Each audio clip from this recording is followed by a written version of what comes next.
श्री परमात्मने नमः। श्री हरिवंश महात्म्य पहला अध्याय।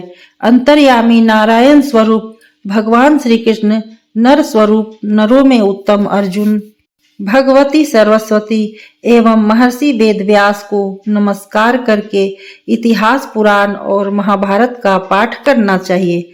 सत्यवती के हृदय को आनंदित करने वाले उन पराशर पुत्र व्यास जी की जय हो, जिनके मुखारविंद से निकले हुए वांग्मय अमृत का सारा संसार पान करता है। मैं अज्ञान रूपी रतौंधी से नेत्रहीन हो रहा था। उस अवस्था में जिन्होंने ज्ञान रूपी अंजन की शलाका से मेरे बुद्धि रूपी चक्षु को खोल दिया और उसमें ज्ञान का प्रकाश भर दिया है, उन श्री गुरुदेव को नमस्कार है, जिससे यह कभी खंड न होने वाला मंडलाकार चराचर जगत व्याप्त है। उस परमात्मा के पद का जिन्होंने साक्षात्कार कराया है, उन श्री गुरुदेव को नमस्कार है। राजा जन्मेजय ने कहा, भगवान, आपने मुझे महाभारत श्रवण की विधि बताई है। अब हरिवंश सुनने की जो विधि है उसे विशेष रूप से मुझे बताइए। वैशंपायन जी ने कहा, राजन, ऋषि मुनि हरिवंश को ब्रह्मा विष्णु और शिव जी का स्वरूप बताते हैं। आप यह समझ लें कि हरिवंश सनातन शब्द ब्रह्मामय है। इस शब्द ब्रह्मा में दक्ष हुआ पुरुष परब्रह्मा परमात्मा को प्राप्त कर ही लेता है। राजन, हरिवंश पुराण सुन लेने पर शरीर, वाणी एवं मन के द्वारा संचित किए हुए संपूर्ण पाप उसी प्रकार नष्ट हो जाते हैं जैसे सूर्योदय होने पर अंधकार समाप्त हो जाता है। 18 पुराणों का श्रवण करने से जो फल प्राप्त होता है, उसी फल को विष्णु भक्त पुरुष केवल हरिवंश सुनकर प्राप्त कर लेता है। इसमें संदेह नहीं है। स्त्रियां और पुरुष इसे श्रवण कर भगवान विष्णु के दिव्य धाम में जाते हैं। राजन, कलियुग में जम्बूद्वीप का आश्रय लेकर रहने वाले लोगों में इस ग्रंथ के श्रोता दुर्लभ हो जाएंगे। यह मैं यथार्थ कह रहा हूँ। पुत्र की इच्छा रखने वाले स्त्रियों को भगवान विष्णु के इस यशस्वी पुराण का श्रवण करना चाहिए। बालकों की हत्या करने वाले पुरुष के पुत्र होकर मर जाते हैं। ऐसे मनुष्य को विधि पूर्वक हरिवंश पुराण का श्रवण करना चाहिए। जो गुरु चंद्रमा, अग्नि एवं सूर्य की ओर मुख करके मूत्र करते हैं या वीर्य गिराते हैं, ऐसे पुरुष जन्मांतर में वीर्यहीन हो जाते हैं। जो स्त्री फूलों और फलों का नाश तथा बालकों की हत्या करने वाली होती है, जो फलों को काटती है और बालकों का माता पिता से वियोग करा देती है, जो अन्य स्त्रियों के गर्भ गिराने वाली और प्रायः ऐसी ही स्त्रियों के संपर्क में रहने वाली है, इस तरह की समस्त स्त्रियां अपने पापों के कारण 5 प्रकार के दोषों से युक्त होती है। अपुष्पा, मृतवत्सा, काकवंध्या, कन्या प्रजा और स्नान वयुक्ता। इस प्रकार की उन सभी स्त्रियों के दोषों का निवारण करने के लिए हरिवंश अमृत के समान है। हरिवंश पुराण स्वयं कहता है कि मेरा श्रवण करने से समस्त दोष तत्काल नष्ट हो जाते हैं। जो मनुष्य स्वर्ण दान, घृत दान और पद दान के साथ हरिवंश को 10 बार सुनता है, उसका वीर्य सफल होता है।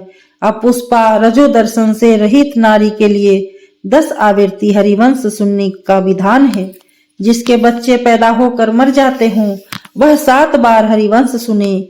जिसके गर्भ गिर जाते हों, वह 5 बार, और जो काकवंध्या हो, वह 3 बार हरिवंश पुराण की कथा को सुने। जिसे केवल कन्या ही पैदा होती हो, वह स्त्री एक ही आवृत्ति हरिवंश की कथा सुनकर पुत्र प्राप्त कर सकती है। संपूर्ण दोषों की शांति के लिए जीवन भर हरिवंश सुनते रहना चाहिए, जिससे भावी जन्म पाकर वह फिर उन दोषों से युक्त न हो। हरिवंश का पाठ उत्तम एवं मध्य के भेद से 2 प्रकार का होता है। यदि अर्थ सहित इसका पाठ यह श्रवण किया जाए तो वह उत्तम है। मूल पाठ को मध्यम श्रेणी का कहा गया है। बिना अर्थ के भी यदि शुद्ध पाठ हो तो वह उत्तम के ही सदृश होता है। 9 दिनों में इसका पाठ हो तो उसे श्रेष्ठ कहा जाता है। 21 दिनों में हो तो मध्यम कहा जाता है तथा 31 दिनों में हो तो उसे निष्कृष्ट श्रेणी का पाठ कहा गया है। जो भी सुगमता पूर्वक साध्य हो वही पाठ करना चाहिए। राजन, कलयुग में बहुत दिनों के प्रयत्न से साध्य फलों की सिद्धि होती है, अतः व्यास जी ने हरिवंश का यह पारायण साध्य रूप बताया है। कलयुग में 9 पारायण और 21 दिनों का पारायण श्रोता के अभिष्ट की सिद्धि करने के लिए उत्तम है। 31 दिनों में पूर्ण होने वाला हरिवंश पारायण यज्ञ नारियों के बंध्यात्व दोष को पूर्णतः समाप्त करता है। राजन, यदि हरिवंश कथा सुनना आरंभ करना हो तो पहले स्त्री और पुरुष को गोव्रत करना चाहिए, फिर व्रत के अंत में उसका पारण भी स्त्री और पुरुष दोनों को ही करना चाहिए। इसकी विधि मैं आपको यथावत रूप से बता रहा हूँ। इसका आरंभ करके 1 मास तक इस शुभ व्रत का अनुष्ठान करना चाहिए। स्त्री को चाहिए कि वह मन में अत्यंत प्रसन्न हो। चतुर्थी तिथि को प्रातः काल उठकर नियम पूर्वक गोव्रत आरंभ करें। प्रातः काल से सूर्यास्त तक जब तक चरने को गई हुई गांव या गृह में लौट न आए तब तक अन्न और जल ग्रहण नहीं करना चाहिए। जब गौ द्वार पर आ जाए तब बछड़े सहित उसकी विधिवत पूजा करके उसे प्रचुर मात्रा में घास भूसा देकर स्वयं भी यवान ग्रहण करना चाहिए। इस प्रकार किसी भी मास के शुक्ल पक्ष की चतुर्थी तिथि को नारी यह व्रत आरंभ करे और उसे 1 मास तक क्रम से करे। राजन, इस प्रकार स्त्री पुरुष दोनों 1 मास तक इस व्रत करे तो निसंदेह पुत्र की प्राप्ति होती है। दूसरा अध्याय। वैशंपायन जी ने कहा, राजन, अब मैं आपको हरिवंश के नवान श्रवण की विधि बतला रहा हूँ। यह विधि प्रायः बहुत से सहायकों की सहायता से ही पूर्ण होने वाली है। सर्वप्रथम ज्योतिषी को बुलाकर मुहूर्त पूछना चाहिए। फिर विवाह के लिए जितने धन का प्रबंध किया जाता है उतने धन की व्यवस्था इसके लिए भी करनी चाहिए। भाद्रपद, आश्विन, कार्तिक, माघ शीष, आषाढ़ और श्रावण ये 6 मास हरिवंश कथा आरंभ करने में श्रोताओं के लिए अभिष्ट सिद्धि के सूचक कहे गए हैं। इस कार्य में उन्हीं लोगों को सहयोगी बनाना चाहिए जो उद्योगी हों। फिर प्रयत्न करके विभिन्न स्थानों में यह संदेश कहलवा देना चाहिए कि यहाँ कथा होगी, अतः आप सब लोग सपरिवार पधारें। भिन्न भिन्न स्थानों में हरि कीर्तन के लिए उत्सुक रहने वाले जो विरक्त वैष्णव हों उनके पास अवश्य निमंत्रण पत्र भेजना चाहिए। उस पत्र के लेखन की विधि इस प्रकार बताई गई है। महानुभाव, यहाँ 9 दिनों तक सत्पुरुषों का समागम सत्संग का शुभ अवसर रहेगा जो सभी के लिए अति दुर्लभ है। कथा श्रवण के लिए जो लोग आवे उन सभी के रहने के लिए स्थान का यथोचित प्रबंध करें। कथा का श्रवण किसी तीर्थ में, वन में या अपने निवास स्थान पर भी शुभ माना गया है। जहाँ लंबा चौड़ा मैदान हो वहीं कथा स्थल बनाना चाहिए। उस भूमि का शोधन, मार्जन और लेपन करके रंग बिरंगी धातुओं से वहां चौक पूरे। घर की सारी सामग्री उठाकर एक कोने में रख दे और कथा के लिए एक ऊंचे मंडप का निर्माण कराएं जो केले के खंभों से सुशोभित हो। उसे सब ओर फल फूल पल्लव और चंदोबे से सुशोभित करे। चारों दिशाओं में ध्वजारोपण कर उस मंडप में दिव्य प्रवेश द्वार का निर्माण कर उसकी शोभा द्विगुण करें। उस मंडप में कुछ ऊंचाई पर 7 दिव्य लोकों की कल्पना करें और वहां ब्राह्मणों को बैठावें। इसी प्रकार नीचे भी 7 लोकों की कल्पना कर पहले उन विरक्त ब्राह्मणों के लिए उत्तमोत्तम आसनों का प्रबंध करे। फिर कथावाचक के लिए भी दिव्य आसन की व्यवस्था करे। जब कथावाचक का मुंह उत्तर दिशा की ओर रहे तब श्रोता का मुख पूर्व दिशा की ओर होना चाहिए। यदि वक्ता का मुख पूर्व दिशा की ओर हो तो कथा सुनने वाले को उत्तराभिमुख होकर बैठना चाहिए। जो विरक्त विष्णु भक्त, वेद शास्त्र विशारद, जाति का ब्राह्मण भांति भांति के दृष्टांत देकर ग्रंथ के भाव को प्रदर्शित कराने में कुशल, धीर एवं दयालु हो, ऐसे पुरुष को हरिवंश पुराण का वक्ता बनाना चाहिए। जिन मनुष्यों को वेदांत के तत्वज्ञ ब्रह्मवादी गुरुओं से उपदेश प्राप्त होता है उन्हें तत्काल सिद्धि सुलभ होती है। जो गुरु अन्य सामान्य लोगों के समान ही नीति कुशल है, उनसे जिन मनुष्यों को उपदेश प्राप्त होता है उनको कैसी सिद्धि मिलेगी। जो अनेक मतांतरों के चक्कर में पड़कर भ्रमित हो रहे हैं, ऐसे ही स्त्री लंपट पाखंड की बातें करते हैं। यदि ऐसे लोग कथावाचक हों तो उन्हें इस हरिवंश पुराण का वक्ता नहीं बनाना चाहिए। कथावाचक के पास उसके सहयोग के लिए उसी के समक्ष विद्वान का होना अति आवश्यक है। कथावाचक को कथा आरंभ होने के एक दिन पूर्व ही क्षौर कर्म करा लेना चाहिए, जिससे व्रत का पूर्णतया निर्वाह हो सके। जब वक्ता और श्रोता दोनों के चंद्र बल ठीक हों और श्रवण करने वाले स्त्री पुरुष के ग्रह एवं तारा बल भी अनुकूल हों, तब हरिवंश की कथा को आरंभ करना चाहिए। श्रवण करने वाला दिन निकलने से 2 घड़ी पहले शौच आदि से निर्वित होकर विधि पूर्वक स्नान करे। प्रतिदिन मन को संयम में रखकर संक्षेप से संध्या वंदन आदि करके हाथ पैरों को अच्छी तरह धोकर पहले ब्राह्मणों से स्वस्ति वाचन करावें। फिर गोबर से लिपे पुते स्थान पर सर्वतोभ ब्रह्मंडल की रचना करें। फिर अपनी शक्ति के अनुसार संपूर्ण पूजन कर्म संपन्न करें।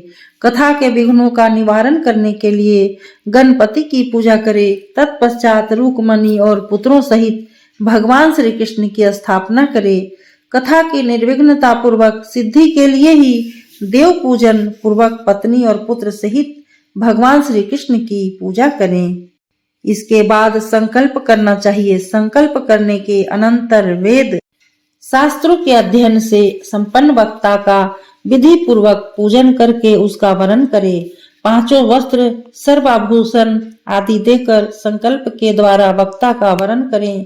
संकल्प उद्देहेत्यादि अमुक गोत्र अमुक कसरमाण ब्रह्मांड में भी चंदन तामूल स्वर्ण वस्त्र आदि बिहारी वंश सर्वने वाचक ते नावाम दंपति तमाम वृणी वहे।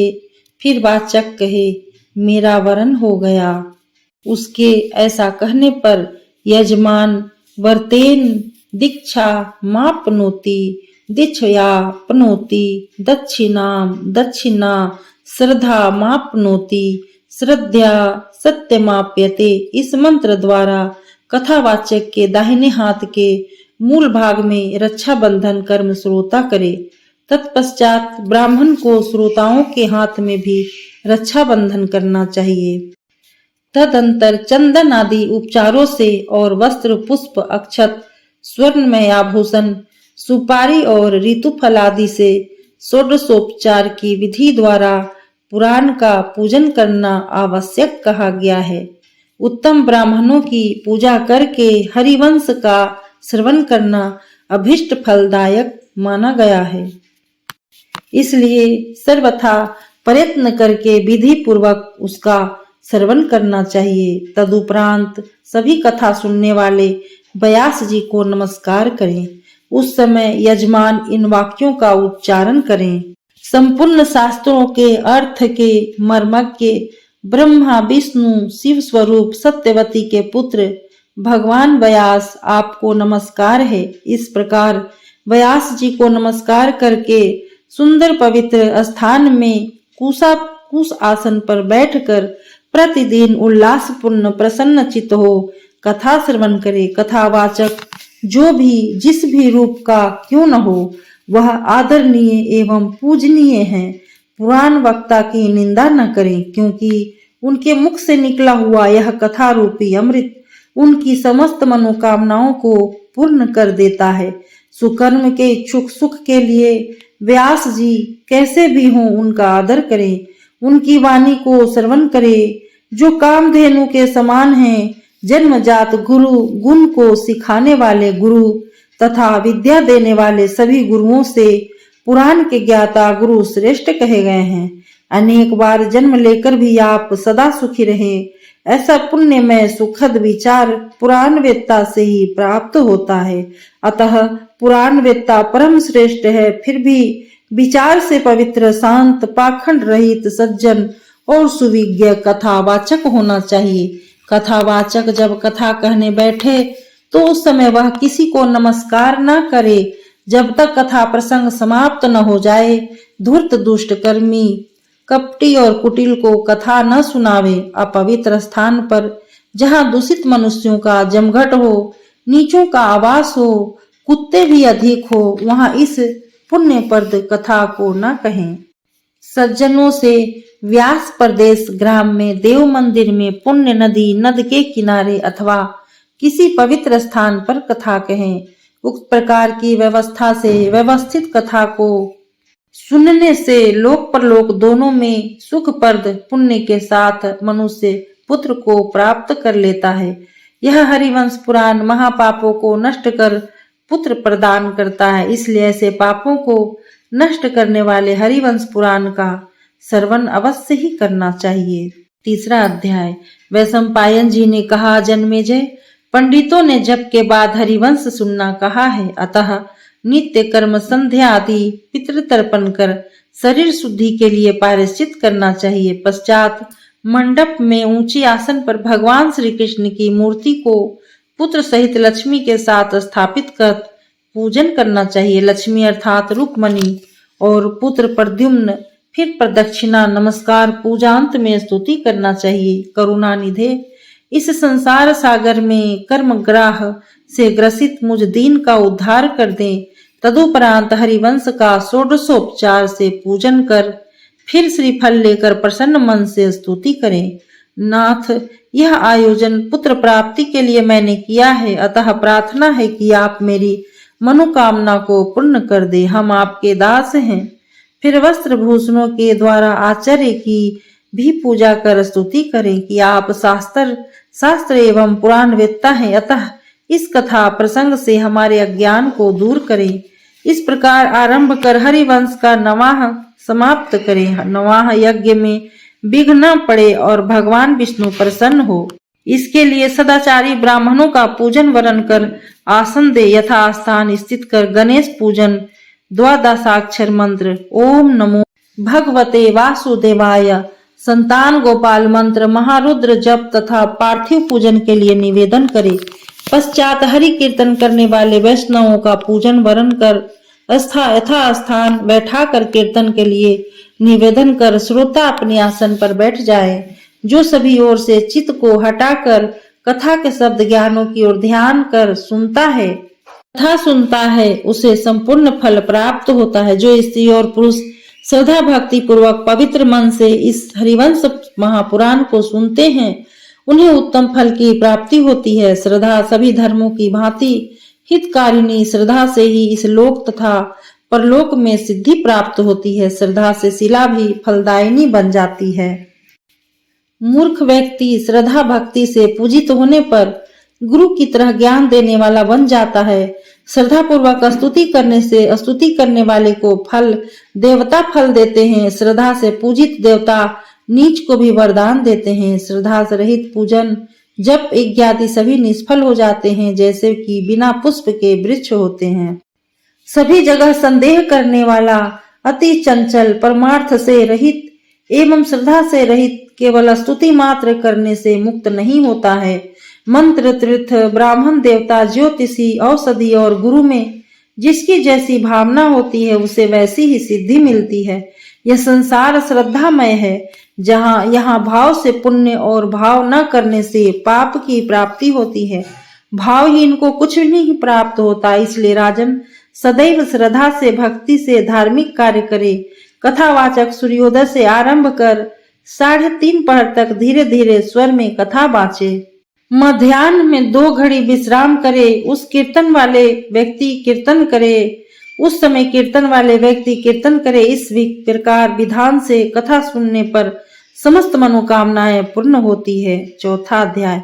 वैशंपायन जी ने कहा, जन्मेजय, नवाह कथा करने वालों के नियमों को सुने। केवल एक बार भोजन करना एवं भूमि पर सोना चाहिए। जब तक ग्रंथ का पाठ समाप्त न हो जाए तब तक स्त्री पुरुष दोनों ही ब्रह्मचर्य व्रत का पालन करते रहे। मल मूत्र का त्याग नियमित हो, इसलिए लघु और पौष्टिक आहार लेना चाहिए, जैसे दूध अथवा खीर का भोजन करना चाहिए। शक्ति रहने पर 9 दिन का उपवास व्रत कर कथा सुने अथवा केवल दूध या मात्र जल पीकर कथा श्रवण करे। कथा में विघ्न न उपस्थित हो उस भांति से कथा सुने। एक बार भोजन कर लेना उत्तम समझ में आता है। कोई ऐसा आचरण न करे जिससे कि उपहास हो और कथा में विघ्न पड़ जाए। अपने को संयमित रखकर कथा सुने। प्रतिदिन प्रातः स्नान से शुद्ध हो स्त्री पुरुष भगवान श्री कृष्ण की पूजा कर तब कथा सुने। आचार्य का फल पुष्प और नैवेद्य आदि से पूजन करे। सायंकाल शौच आदि कर्म से शुद्ध हो गुरु को संतुष्ट करके भोजन कर विश्राम करे। व्रतकर्ता को चाहिए कि पत्तल में भोजन करे। कथा प्रारंभ से 9 दिन पर्यंत दाल मधु तेल गरिष्ठ पदार्थ भाव से दूषित लहसुन प्याज भाटा जला हुआ अन्न मसूर अखाद्य पदार्थ जैसे केसारी वगैरह और हींग मूली गाजर नालिका मूल कोहड़ा न खाए और काम क्रोध लोभ मद तथा छल का त्याग कर दे। पाखंड मुंह एवं द्वेष को छोड़ दे। वेद वैष्णव विप्र गुरु गो व्रत करने वाले स्त्री राजा और बड़े लोगों की निंदा न करे न सुने। जो ब्राह्मणों के द्वेषी हो वेद निंदक हो उन्हें त्याग दे। सत्य शौच दया मौन सरलता विनय उदारता और श्रद्धा भक्ति से युक्त हो। अन्य सांसारिक प्रपंचों से अपनी आत्मा को पृथक कर वर्ती अपने मन को एकाग्र कर ले। जो ऊंचे आसन पर बैठकर कथा सुनते हैं वे अच्छे नरकों को भोग कर अंत में कौवा होते हैं। जो वीर आसन से बैठकर अथवा चारपाई पर बैठकर कथा सुनता है वह अर्जुन नामक वृक्ष होता है। कथावाचक गुरु को और पुराण को नमस्कार किए बिना जो कथा सुनता है वह विष का वृक्ष होता है। शयन करके कथा सुनने वाला अजगर होता है। जो मूढ़ व्यास के समान ऊंची आसन पर बैठकर कथा सुनता है वह गुरु पत्नी गमन के समान पाप को प्राप्त कर घनघोर नरक में जाता है। यह पूर्ण रूपेण सत्य है। जो पुराण अथवा कथावाचक की निंदा करते हैं वह 100 जन्मों तक शूद्र होते हैं। कथा के समय जो वाद विवाद करते हैं वह गंधर्व का जन्म लेकर गिरगिट की योनि में जाते हैं। जो पुण्य देने वाली कथा को नहीं सुनते हैं वे नरक भोग कर बगुला तथा सूकर की योनि प्राप्त करते हैं। जो कथा में विघ्न उपस्थित करते हैं वे करोड़ों वर्षों तक नरक भोग कर ग्राम सूकर होते हैं। इसलिए कथा के बीच में कोई दूसरी वार्ता न करें, न लड़कों को खिलावें, स्त्री से भी भाषण न करे जिससे कथा में विघ्न उत्पन्न हो जाए। कथा में विघ्न डालने से ब्रह्मा हत्या के समान पाप लगता है। कथा के बीच में स्त्री पुरुष कोई दूसरी बात न करे। बात करने से नरक मिलता है। मानद इस समय में एक बहुत पुराना इतिहास सुना रहा हूँ जिसे सुनने के बाद कथा के बीच बीच में कोई बात न करे। प्राचीन काल की बात है। जन स्थान में कोई ब्राह्मण रहते थे। वह ब्राह्मण संपूर्ण शास्त्रों व वेदों के ज्ञाता थे। वे सदैव सदाचार में तत्पर रहते थे। वह ब्राह्मण गंगा स्नान देव पूजन के पश्चात प्रतिदिन कथा सुना करते थे। उनकी स्त्री दुष्टा और असत्य बोलने वाली थी। उसने पाप कर्म से धन इकट्ठा कर लिया था। वह एकांत में अपने स्वयं दही दूध शक्कर घी और मक्खन आदि खाती थी और पति को रूखा सूखा भोजन कराती थी। उसमें प्रायः सभी दुर्गुण उपस्थित थे। इसको अतिरिक्त अतिथियों से वैर तथा धर्म का नाश आदि करना दुर्गुण उसमें व्याप्त था। उसका पति सौम्य सज्जन और पूजनीय था। जब उसका पति कथा सुनने लगता तो वह वहीं जाकर उसकी निंदा करने लगती थी। वह कहती थी, तुम अपने तो व्यास जी के कहने के अनुसार सन्यासी बनकर यहाँ कथा सुन रहे हो और वहाँ घर पर बच्चे भूखे होकर भोजन मांग रहे हैं। मैं उद्योग से अकेली कहाँ से लाकर भोजन दूं? क्या उपाय करूं? घर में न अन्न है न वस्त्र है। कहाँ जाऊं और क्या करूं? दुरात्मा ब्रह्मा ने ऐसे मूर्ख आलसी निष्ठुर तथा प्रेमहीन केवल कथा सुनने वाले पति को मेरे भाग्य में पहले से लिख दिया है। इस संसार में मैं ही केवल एक ऐसी दुर्भागिनी हूँ जो कि ऐसे दरिद्र के घर आ गई जहाँ आज तक पेट भर भोजन भी न मिल सका। इस लोक में वही स्त्रियां धन्य हैं जिनके पति उद्योग करने वाले धन्य धान्य से भरे पूरे हैं। जो स्त्रियां का कहना करते घर में रहते हैं, स्त्री को संतोष देते और बच्चों का पालन पोषण करते हैं। जो पौष्टिक भोजन से स्वयं अपने को पुष्ट कर स्त्री की आज्ञा पालन करते हैं और बुद्धिमानी से उद्योग धंधा भी करते हैं। यह मेरा मूर्ख पति घर की उपेक्षा करता है। आज घर में तेल नमक लकड़ी साग और अनाज का एक दाना नहीं है। हम क्या करें? मेरा पति ऐसा है। वह ऐसी दुष्टा थी कि सन्मार्ग पर चलने वाले अपने सज्जन पति के घर में संपूर्ण पदार्थ भरा रहने पर भी झूठ बोलकर निंदित किया करती थी। वह कर्कशा स्त्री इसी प्रकार की वार्ता से नित्य कथा में विघ्न उपस्थित करती हुई कुछ काल के बाद दिवंगत हो गई। यमदूत उसे बांधकर यमराज के पास ले गए, उनकी आज्ञा से उसे नरक में डाल दिए। नरक भोगने के पश्चात वह पूर्व पाप के कारण घोर जंगल में राक्षसी हुई। इसलिए स्त्री हो अथवा पुरुष हो, कोई भी विष्णु की कथा में विघ्न न उपस्थित करे, यह मैं तुमसे सत्य कहता हूँ। वे भले बुरे श्रोता 14 प्रकार के होते हैं। मीन, भ्रमर, महिष, हंस, बगुला, म्राजार, कौवा, विर्क, कंक, जोंक, छिद्र युक्त घड़ा, जल, सिंधु और शिला, दरिद्र, क्षय रोगी, पापी, संतानहीन और मोक्ष की कामना करने वाले को अवश्य ही कथा सुननी चाहिए। जो स्त्री मासिक धर्म न होती हो, एक बार संतान होकर न होती हो, बंध्या जिसके बच्चे मर जाते हो, गर्भ गिर जाता हो, ऐसे दोषों वाली स्त्रियों को प्रयत्न पूर्वक कथा सुननी चाहिए। राजन, इस कथा को सुनने से नारी सुंदर पुत्र की प्राप्ति करती है, ऐसा व्यास जी का वचन है। श्री हरि की इस कथा को श्रवण कर मनुष्य संपूर्ण कामनाओं को प्राप्त कर लेता है। 5वां अध्याय। वैशंपायन जी ने कहा, जन्मेजय, इस प्रकार फल इच्छु को व्रत का उद्यापन करना चाहिए, किंतु जो निर्धन एवं निष्काम है उन्हें तो केवल कथा ही श्रवण करनी चाहिए। इस नवाह यज्ञ की समाप्ति पर कथावाचक और पुस्तक की पूजा करनी चाहिए। श्रोताओं को प्रसाद, तुलसी दल और माला देनी चाहिए। मृदंग बजाकर कीर्तन करना चाहिए। जय शब्द, नमः शब्द और शंख का घोष करना चाहिए। ब्राह्मणों को, याचकों को धन देना चाहिए। कथा समाप्त हो जाने पर एक पल स्वर्ण की बनी हुई विष्णु और लक्ष्मी की मूर्ति को ब्राह्मण के लिए दान कर देना चाहिए। नवाह यज्ञ की समाप्ति पर कथावाचक को रेशमी ऊनी वस्त्र देना चाहिए। शुभ दिन में पुराण को समाप्त कर रेशमी वस्त्र से पुराण को लपेटकर स्वयं शुद्ध वस्त्र धारण कर स्वर्ण आदि द्रव्य दक्षिणा के साथ कथावाचक को देना चाहिए। फिर उनका विधिवत पूजन कर नमस्कार करना चाहिए। इस प्रकार कथा सुनने से कोटि कल्प पर्यंत तक ब्रह्मा पद प्राप्त होता है। जो पौराणिक को आसन, कंबल, मृग चर्म, कपड़ा, चौकी, पीढ़ा आदि देते हैं, वह सभी सुखों को भोग कर अंत में स्वर्ग लोक को प्राप्त करते हैं। कथा सुनने वाले ब्रह्मा आदि लोक में जाकर शुभ लोकों में जाते हैं। जो पुराण को नवीन वस्त्र से आच्छादित कर दान करते हैं, वह जन्म जन्मांतर में ज्ञानी होते हैं, चाहे वह पातकी एवं उपपातक ही क्यों न हो। इसके श्रवण मात्र से निसंदेह दे मनुष्य परम पद को प्राप्त कर लेते हैं। जो हरिवंश का लेखन कर वाचक को प्रदत्त करते हैं, वे भूमिदान, राजसूय यज्ञ और अश्वमेघ यज्ञ के समान फल को प्राप्त करते हैं। इसलिए हरिवंश की कथा को बुद्धिमान मनुष्य को सुनना चाहिए। पूर्व 3 जन्मों के जितने पातक हैं, वे हरिवंश के स्पर्श और श्रवण करने से तथा विष्णु का दर्शन करने से नष्ट हो जाते हैं। भारत, व्यास जी ने वेद पुराण और स्मृतियों के अर्थों का समावेश इस हरिवंश पुराण में पहले से ही कर दिया है। इसलिए वेद पुराण और स्मृतियों की निंदा करने वाले को हरिवंश न सुनावें। प्रसन्नता से कथा सुनकर कथावाचक का पूजन करना चाहिए। कथावाचक को यथासाध्य सभी सामग्री देनी चाहिए। भारत, सुहाग की कामना से कथावाचक की स्त्री को भी अच्छे वस्त्राभूषण से अलंकृत करना चाहिए। व्यास जी का ध्यान करना चाहिए। कथावाचक के प्रसन्न होने से सभी देवता प्रसन्न हो जाते हैं।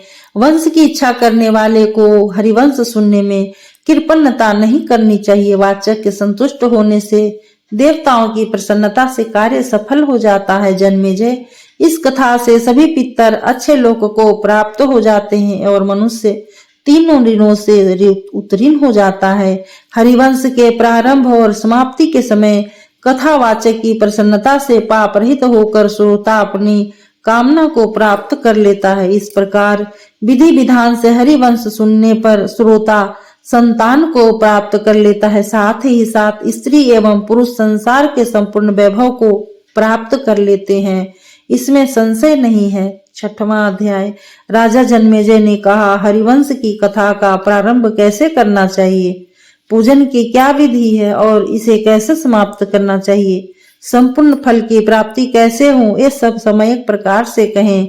वैशंपायन जी ने कहा, राजन, बंध्या जिस विधि से पुत्र प्राप्त करती है उस विधि को कहता हूँ, श्रवण कीजिए। वैशाख, माघ, कार्तिक अथवा दूसरे किसी शुभ मास में शुक्ल पक्ष में पूर्णा पाए 10, 15, नंदा 1, 6, 11, भद्रा 2, 7, 12 और जया 3, 8, 13 तिथियों में गुरु, शुक्र, चंद्र और बुधवार, इन शुभ दिनों में श्रवण, हस्त, पुष्य, मूल, पूर्णवसु, धनिष्ठा, मृगशीरा, रेवती और अश्विनी नक्षत्रों में सौभाग्य आदि शुभ योगों एवं भद्राकरण को छोड़कर अन्य शुभ करणों में तथा जिस दिन श्रोता और वक्ता के लिए चंद्र तारा अनुकूल हो, बलि हो, उस दिन दोपहर के पहले अथवा दोपहर में कथा आरंभ करनी चाहिए।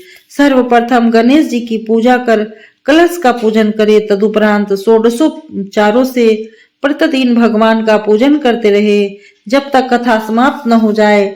लत्ता आदि दोष से रहित शुभ दिन में पुराण का दान करे। कथा आरंभ करने के समय जैसे पूजन करे वैसे ही विसर्जन के समय भी पूजन करना चाहिए।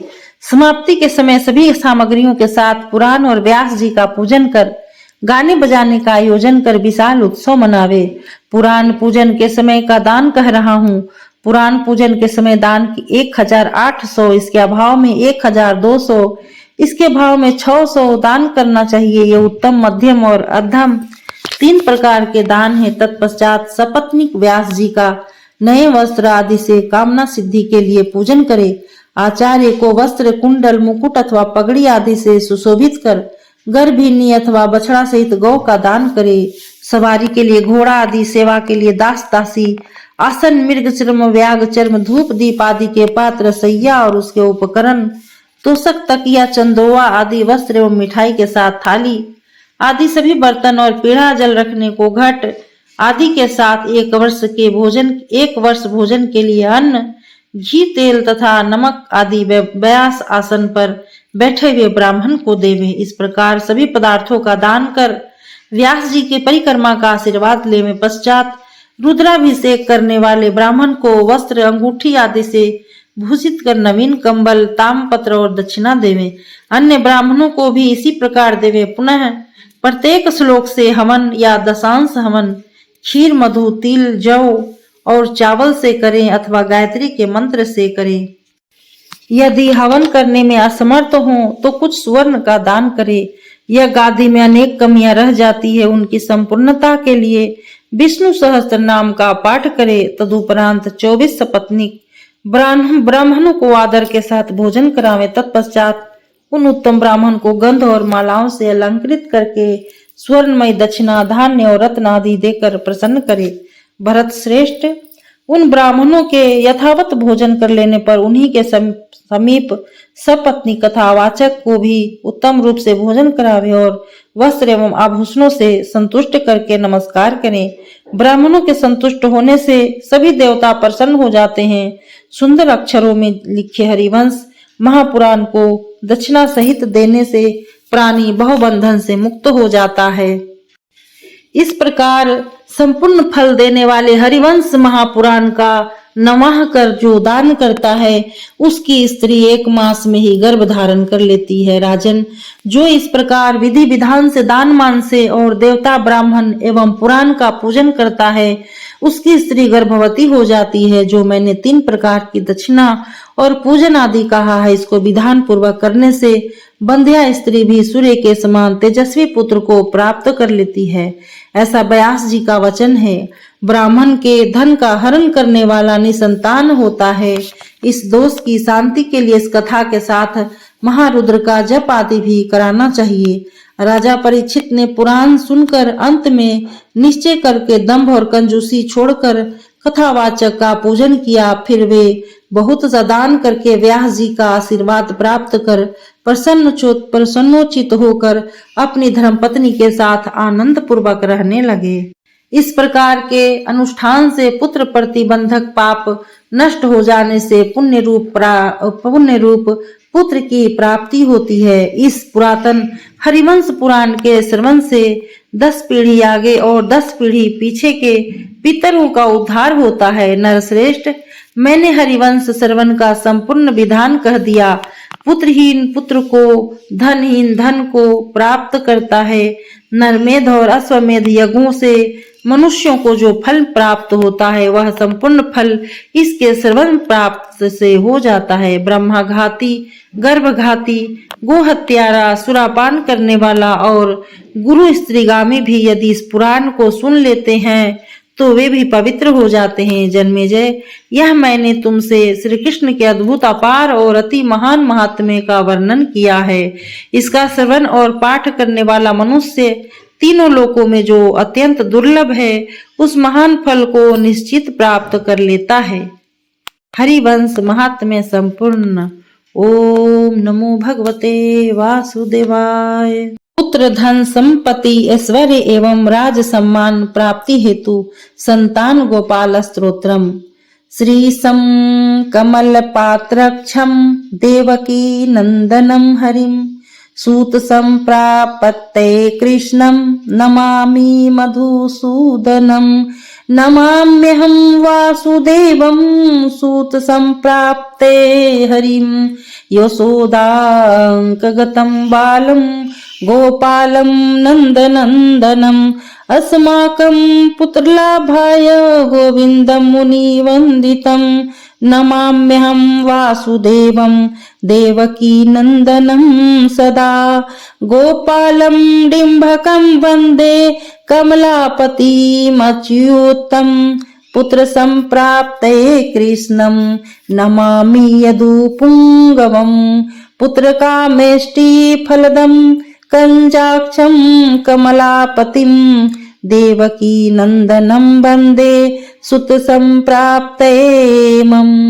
पद्मापते पद्मनेत्रं पद्मनाभं जनार्दनं देहि मे तनयं श्रीश वासुदेव जगत्पते।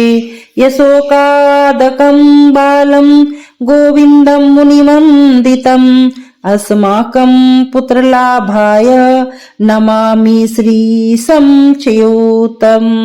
श्रीपते देवदेवेश दीनार्तिहरनाच्युत गोविन्द मे सुतं देहि नमामि त्वां जनार्दन। भक्त कामद गोविन्दं भक्तं रक्षसु प्रभप्रदा देहि मे तनयं कृष्ण रुक्मणी वल्लभ प्रभो। रुक्मणीनाथ सर्वेश देहि मे तनयं सदा भक्त मंदार पद्माक्ष त्वामहं शरणं गतः। देवकी सुत गोविन्द वासुदेव जगत्पते देहि मे तनयं कृष्ण तवामहं शरणं गतः। वासुदेव जगद्वन्द श्रीपते पुरुषोत्तम देहि मे तनयं कृष्ण तवामहं शरणं गतः। कंचाक्ष कमलानाथ परकारुणिकोत्तम देहि मे तनयं कृष्ण तवामहं शरणं गतः। लक्ष्मीपते पद्मनाभ मुकुन्द मुनिवन्दिता देहि मे तनयं कृष्ण तवामहं शरणं गते। कार्यकारण रूपाय वासुदेवाते सदा नमामि पुत्रलाभार्थं सुखदाय बुधायते। राजीव नेत्र श्रीराम रावणारे हरे कवे तुभ्यं नमामि देवेश तनयं देहि मे हरे। अस्माकं पुत्रलाभाय भजामि त्वां जगत्पते देहि मे तनयं कृष्ण वासुदेव रमापते। श्रीमानी निमान चोरा गोपी वस्त्र पहारका देहि मे तनयं कृष्ण वासुदेव जगत्पते। अस्माकं पुत्र संप्राप्तिं कुरुष्व यदुनन्दन। रमापते वासुदेव मुकुन्द मुनिवन्दिता। वासुदेव सुतं देहि तनयं देहि माधव। पुत्रं मे देहि श्रीकृष्णवत्सं देहि महाप्रभो। डिम्बकं देहि श्रीकृष्ण आत्मजं देहि राघव। भक्तमन्दार मे देहि तनयम नंद नंदन।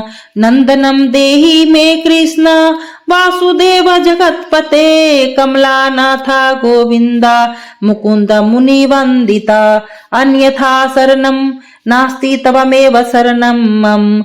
सुतं देहि श्रियं देहि श्रियं पुत्रं परदेहि मे। यशोदादस्य स्तम्पानज्ञं पिबन्तं यदुनन्दनं। वन्देऽहं पुत्रलाभार्थं कपिलाक्षं हरिं सदा। नंदनंदन देवेश नंदनम देहि मे प्रभो। रमायते वासुदेव श्रियं पुत्रं जगत्पते। पुत्रं श्रियं श्रियं पुत्रं पुत्रं मे देहि माधव। अस्माकं दीनवाक्स्य अवधार्य श्रीपते। गोपाल डिंभा गोविंद वासुदेवा रमापते।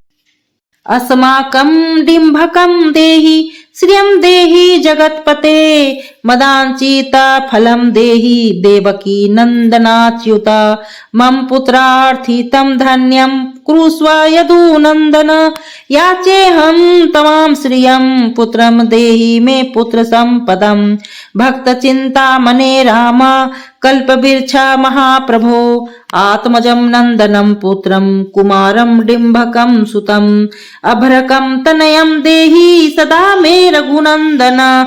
वंदे संतान गोपालं माधवं भक्त कामदम्। अस्माकं पुत्र संप्राप्त्य सदा गोविन्दमच्युतम्। ओमकारयुक्तं गोपालं श्रीयुक्तं यदुनन्दनं। क्लीमयुक्तं देवकी पुत्रं नमामि यदुनायकम्। वासुदेव मुकुन्देश गोविन्द माधवाच्युत। देहि मे तनयं कृष्ण रमानाथ महाप्रभु। राजीव नेत्र गोविंद कपिलाक्ष हरे प्रभु। समस्त काम्य वरद देहि मे तयं सदा। अब्ज पद्मिनीभं पद्म बिर्द रूप जगत्पते। देहि मे वरसत्पुत्रं रमानायक माधव। नंदपाल धरापाल गोविंद यदुनंदन।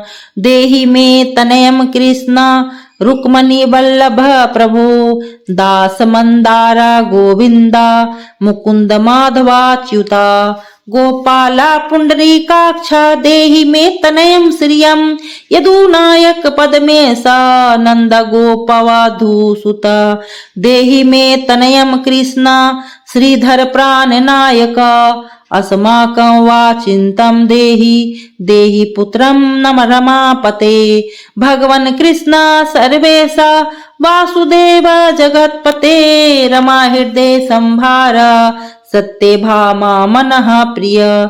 देहि मे तनयं कृष्ण रुक्मणी वल्लभ प्रभो। चंद्र सूर्याक्षा गोविंदा पुंडरीकाक्ष माधव। अस्माकं भाग्य सत्पुत्रं देहि देव जगत्पते। कारुण्य रूप पद्माक्ष पद्मनाभा समार्चिता। देहि मे तनयं कृष देवकी नंदनंदन। देवकी सुत श्रीनाथ वासुदेवा जगत्पते। समस्त कामा फलद देहि मे तनयं सदा। भक्त मंदारा गंभीरा सक्राचयूत माधव। देहि मे तनयं गोपाल वत्सल श्रीपते। श्रीपते वासुदेवेश देवकी प्रिय नंदन। भक्त मंदार में देहि तनयं जगता प्रभो। जगन्नाथ रमानाथ भूमिनाथ दयानिधे। वासुदेवेश सर्वेश देहि मे तनयं प्रभो। श्रीनाथ कमलपात्राक्ष वासुदेव जगत्पते। देहि मे तनयं कृष्ण त्वामहं शरणगत। दास मंदार गोविंद भक्त चिंतामणे प्रभो। देहि मे तनयं कृष्ण त्वामहं शरणं गतः। गोविंद पुंडरीकाक्ष रमानाथ महाप्रभो। देहि मे तनयं कृष्ण त्वामहं शरणं गतः। श्रीनाथ कमलपात्राक्ष गोविंद मधुसूदन। मत्तपुत्र फली सिद्ध्यर्थ भजामि तवा जनार्दन। सतनयं पिबन्तं जननी मुखाम्बुजं विलोक्य मन्दस्मितमुञ्जलाङ्गम् स्मृतसन्तमन्यस्तन्मङ्गूलीभवृन्दे यशोदाङ्कगतं मुकुन्दं याचेऽहं पुत्रसन्तान भवन्तं पद्मलोचन देहि मे तनयं कृष्ण तवाहं शरणं गतः अस्माकं पुत्रसम्पते चिन्तयामि जगत्पते शीघ्रं मे देहि दात्वयं भवता मुनिवन्दिता वासुदेव जगन्नाथ श्रीपते पुरुषोत्तम कुरुमा पुत्रदन्तं च कृष्णदेवेन्द्र पूजिता कुरुमा पुत्रदन्तं च यशोदा प्रिये नन्दन महां च पुत्रसन्तानं दावयं भवता हरे वासुदेव जगन्नाथ गोविन्द देवकी सुता मेहि देहि मे यं राम कौसल्या प्रियनन्दन पद्मपत्राक्ष गोविन्द विष्णु वामन माधव देहि मे तनयं सीता प्राणनायक राघव अच्छा कृष्ण देवेन्द्र मंडित मुनि मंदिता लक्ष्मणाग्रज श्रीराम देहि मे तनयं सदा देहि मे तनयं राम दशरथ प्रिय नंदन सीता नायक कंचाचा मुचुकुंद वरप्रद विभीषणस्य या लंका प्रपद्यता भवता पुरा अस्माकं तत्प्रकारेण तनयं देहि माधव भवदीपदाम्भोजे चिन्तयामि निरन्तरं देहि मे तनयं सीता प्राणवल्लभ राघव राममत्तकाम्यवरद पुत्रोत्पत्ति फलप्रद देहि मे तनयं श्रीश कमलासन वंदित राम राघव सीतेश लक्ष्मणाजुनुज देहि मे भाग्यवत पुत्र संतानम दशरथमात्मज श्रीपते देवकी गर्भ संजात यशोदा प्रिय नंदन देहि मे तनयं राम कृष्ण गोपाल माधव कृष्ण माधव गोविंदा वामनाच्युत शंकर देहि मे तनयं श्रीसा गोप बालक नायक गोप बाल महाधन्य गोविंदाच्युत माधव देहि मे तनयं कृष्ण वासुदेव जगत्पते दिशतु दिशतु पुत्रं देवकी नंदोनयं दिशतु दिशतु शीघ्रं भाग्यवत पुत्रलाभस्म दिशतु दिशतु श्रीशो राघवो रामचन्द्रो दिशतु दिशतु पुत्रं वंशविस्तार हेतो दीयतां वासुदेवेन तनयो मतिप्रिय सुतः कुमारो नन्दन सीता नायकेन सदा मम राम राघव गोविन्द देवकी सुत माधव देहि मे तनयं श्रीशा गोपाल बालक नायक वंश विस्तारकं पुत्रं देहि मे मधुसूदन सुतं देहि त्वामहं शरणं गतः ममाभीष्ट सुतं देहि कंसारे माधवाच्युता सुतं देहि त्वामहं शरणं गता चन्द्राकर्ककल्पपर्यन्तं तनयं देहि माधव सुतं देहि त्वामहं शरणं गतः विद्यावन्तं बुद्धिमन्तं श्रीमन्तं तनयं सदा देहि मे तनयं कृष्ण देवकी नन्दन प्रभो नमामि त्वां पद्मनेत्र सुतलाभ्य कामदं मुकुन्द पुण्डरीकाक्षां गोविन्दं मधुसूदनम् भगवन् कृष्ण गोविन्दा सर्वकाम फलप्रदा देहि मे तनयं स्वामी सत्वामहं शरणं गतः स्वामित् सत्वं भगवन् रामकृष्ण माधव कामद देहि मे तनयं नित्यं त्वामहं शरणं गतः तयनं देहि गोविन्द कञ्चाक्षा कमलापते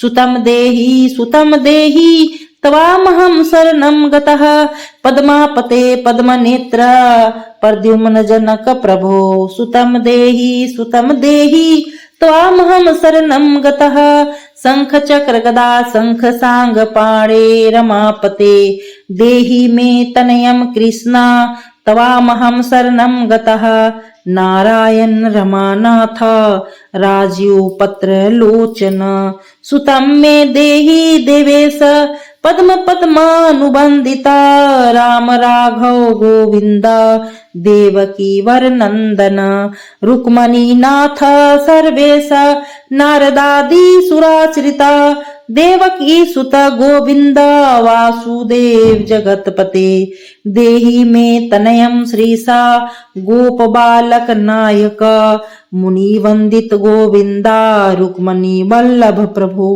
देहि मे तनयं कृष्ण तवामहं शरणं गता गोपिकाजित पंकेज मरदंसासक्त मानस देहि मे तनयं कृष्ण तवामहं शरणं गतः रमा हृदय पंकेज लोला माधव कामदा ममाभीष्ट सुतं देहि तवामहं शरणं गतः वासुदेव रमानाथ दासानां मंगलप्रदा देहि मे तनयं कृष्ण तवामहं शरणं गतः कल्याण प्रदा गोविंदा मुरारे मुनिवंदिता देहि मे तनयं कृष्ण त्वामहं शरणागता पुत्र प्रदा मुकुंदेशा रुक्मणी वल्लभा प्रभो देहि मे तनयं कृष्ण त्वामहं शरणं गतः पुंडरीकाक्षा गोविंद वासुदेव जगत्पते देहि मे तनयं कृष्ण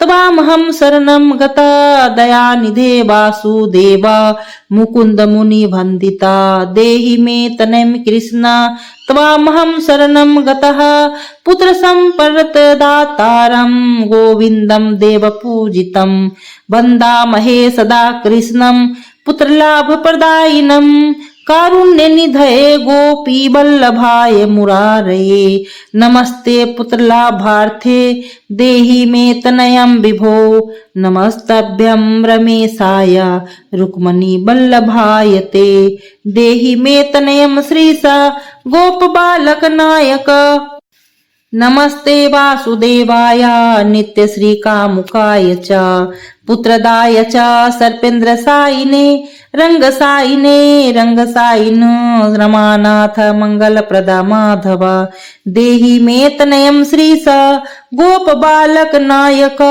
दासत्य मे सुतं देहि दीन मंदार राघव सुतं देहि पुत्रं देहि रमापते यशोदा तनयाभीष्ट पुत्र दान रतः सदा देहि मे तनयं कृष्ण तवामहं शरणं गतः मदिष्ट देवा गोविंद वासुदेव जनार्दन देहि मे तनयं कृष्ण तवामहं शरणः गता नीतिमान धनवान पुत्रो विद्यावांश्च प्रजायते भगवंस तव कृपासाश्च वासुदेवेन्द्र पूजिता यः पठेत पुत्र न शतकः यः पठेत पुत्र शतकं सोऽपि सत्पुत्रवान् भवेत श्रीवासुदेव कथितम् स्तोत्ररत्नं सुखाय च जपकाले पठे नित्यं पुत्रलाभं धनं श्रियम्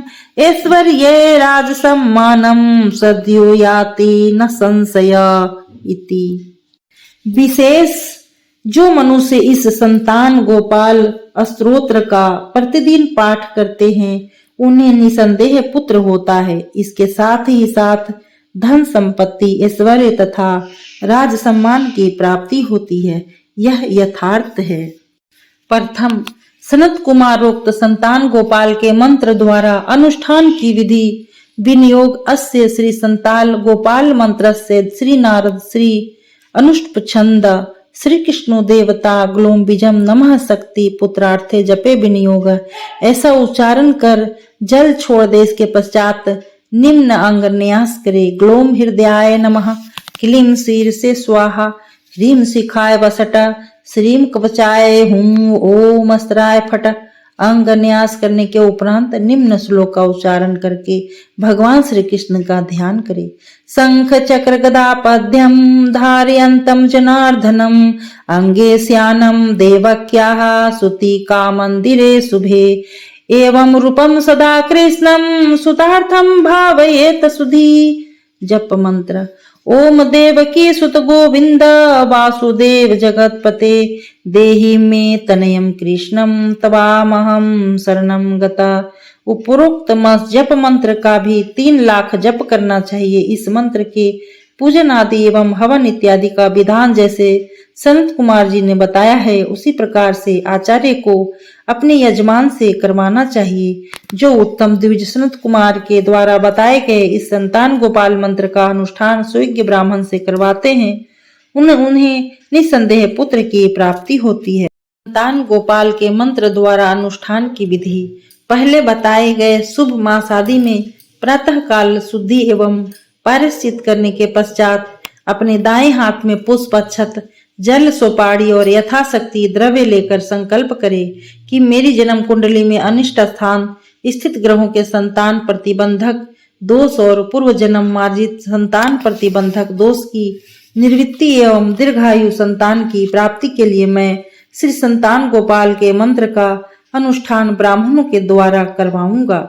ऐसा उच्चारण कर अपने हाथ में लिए हुए जल एवं अक्षत आदि को ब्राह्मण के हाथ में दे देवे। पुनः अपने दाएं हाथ में जल, अक्षत आदि लेकर दूसरा संकल्प करे कि इस अनुष्ठान की निर्विघ्नता के लिए गणेश पूजन से आचार्य आदि व्रत तक के वैदिक कर्मों को कह रहा हूँ। इसके उपरांत आचार्य आदि भी प्रतिज्ञा वाक्य का उच्चारण करे कि हम लोग यजमान की अभीष्ट सिद्धि के लिए धार्मिक कार्य, कथा और जप इत्यादि करेंगे। ब्राह्मण हाथ में जल लेकर संतान गोपाल मंत्र का यह विनियोग करे।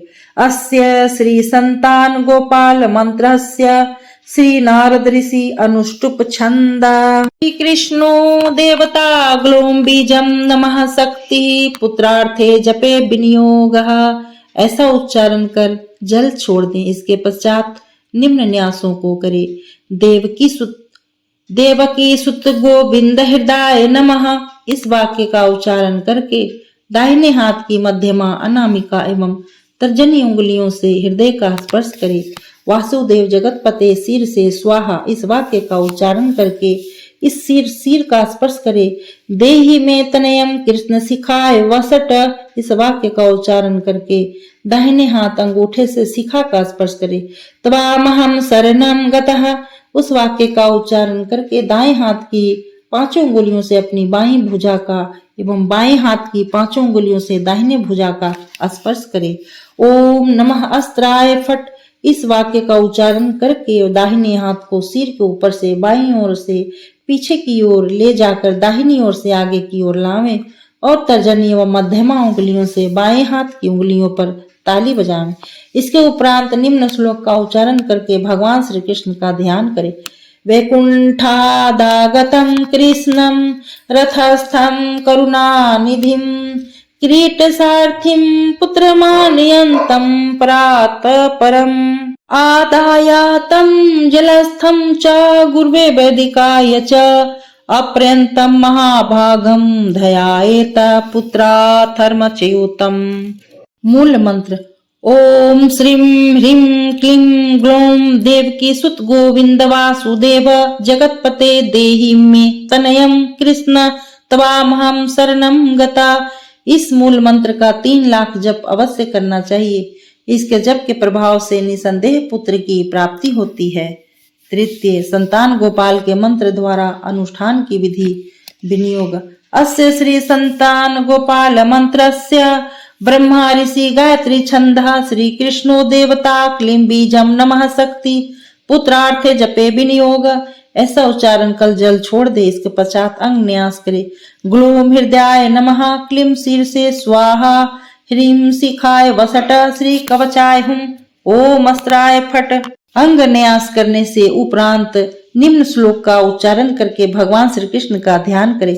शंख चक्र गदा पद्यम दूदधानम सुति काग्रीहे अंगे शयान देवक्या कृष्ण वंदे मुक्तये। मूल मंत्र ओम नमो भगवते वासुदात्मसूते नमः। इस मंत्र का 3 लाख जप करना चाहिए। श्री कृष्ण जी की आरती। आरती युगल किशोर की जय, तन मन धन न्योछावर की जय। आरती युगल किशोर की जय, रवि शशि कोटि बदन की शोभा, ताही नरक निरख मेरा मन लोभा। गौर श्याम मुख निरखत रीझे, हरि स्वरूप नयन भर पीजे। कंचन थार कपूर की बाती, हरियाए निर्मल भई छाती। फूलन की सेज फूलन गल माला, रत्न सिंहासन बैठे नंद लाला। मोर मुकुट कर मुरली सोहे, नटवर वेश देख मन मोहे। ओढ़े नील पीत पट सारी, कुंज बिहारी गिरवर धारी। श्री पुरुषोत्तम गिरवर धारी, आरती करत सकल नर नारी। नंदन नंदन वृषभानु किशोरी, परमानंद प्रभु अविचल जोरी। आरती युगल किशोर की जय, तन मन धन न्योछावर कीजे। ओम नमो भगवते वासुदेवाय।